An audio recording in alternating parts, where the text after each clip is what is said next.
berkaitan dengan kasus yang di Bogor kan tidak pernah disebutkan kasusnya apa dan itu siapa.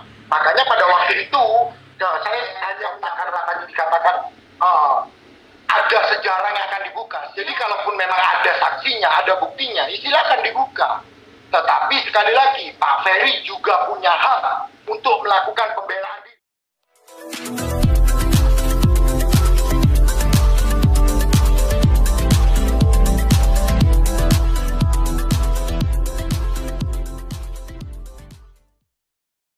Tentu yang paling tahu juga bagaimana sih apa yang Pak Ferry alami, apa yang Pak Ferry tahu, itu kan Pak Ferry yang mengalami gitu. Nah, oleh karenanya ketika berita semakin menyudutkan, seolah-olah Pak Ferry ini bukan orang yang baik, bukan orang yang bertanggung jawab, bukan suami yang baik, bukan ayah sambung yang baik. Di situ Pak Ferry menyampaikan bahwa Pak Ferry pernah paling depan membela begitu loh.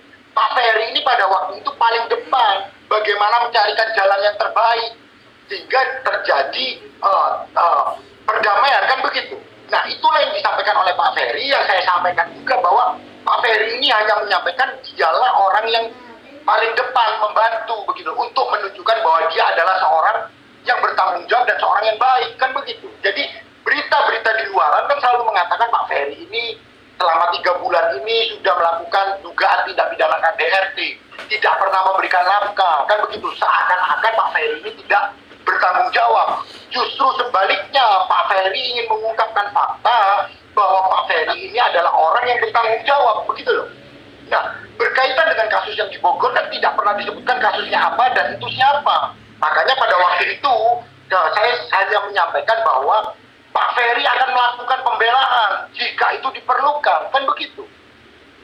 Ketika orang dipojokkan, ketika seseorang itu dipojokkan, apakah salah ketika orang itu mengetahui, mengalami sendiri, ada faktanya, menyampaikan pembelaan terkait dirinya, bahwa dia adalah orang yang bertanggung jawab, dia yang berusaha paling depan, begitu. Kan tentu tidak salah, begitu loh. Bang,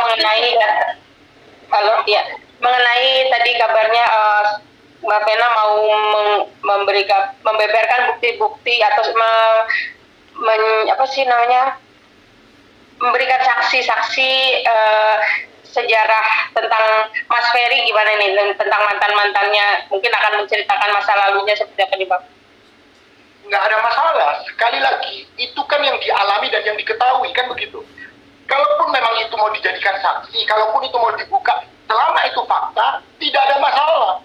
Tetapi kan Pak Ferry juga punya pembelaannya sendiri, begitu loh. Terkait dengan apa yang akan disampaikan saksi, terkait dengan apa yang tadi dikatakan ada sejarah yang akan dibuka, silakan. Selama itu adalah fakta, kan begitu.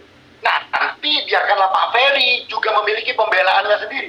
Kita juga akan siapkan bukti-bukti kita untuk bagaimana membuka fakta bahwa benar nggak sih telah terjadi dugaan tindak pidana KDRT atau tidak, kan begitu. Jadi masing-masing pihak ini kan diberikan hak untuk bagaimana membuka fakta, membuka bukti-bukti itu kan begitu. Jadi nggak ada masalah itu. Ini kan namanya kita berbicara proses penegakan hukum. Jadi kalaupun memang ada saksinya, ada buktinya, silakan dibuka. Tetapi sekali lagi, Pak Ferry juga punya hak untuk melakukan pembelaan diri, begitu. Oke Bang, ini kan udah bisa dibilang tidak ada perdamaian nih Bang di antara Bu Fe dan Pak Ferry sendiri. Nah ini akan gimana nih Bang ke depannya? Apakah lanjut nanti mungkin ke persidangan atau gimana nih Bang? Langkah hukum Abang sendiri sebagai lawyer ya Pak Ferry. Tentu kalau kita berbicara proses penegakan hukum, sekali lagi proses penegakan hukum itu kan prosedurnya ya memang sampai kepada pengadilan.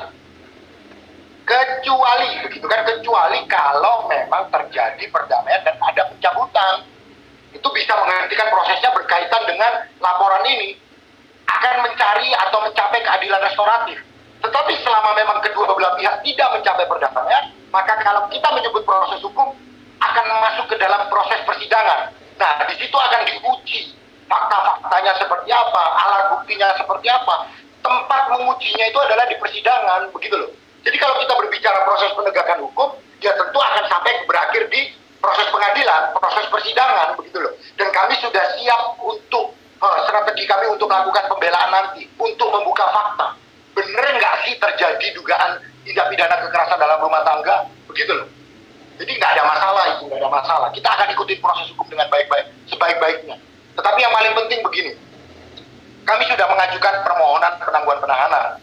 Kami berharap kalau memang pasal 44 ayat 4 dapat diterapkan dalam dugaan tindak pidana yang sedang dihadapi oleh Pak Ferry, maka kami berharap Pak Ferry dapat ditangguhkan penahanannya sampai mengikuti proses hukum.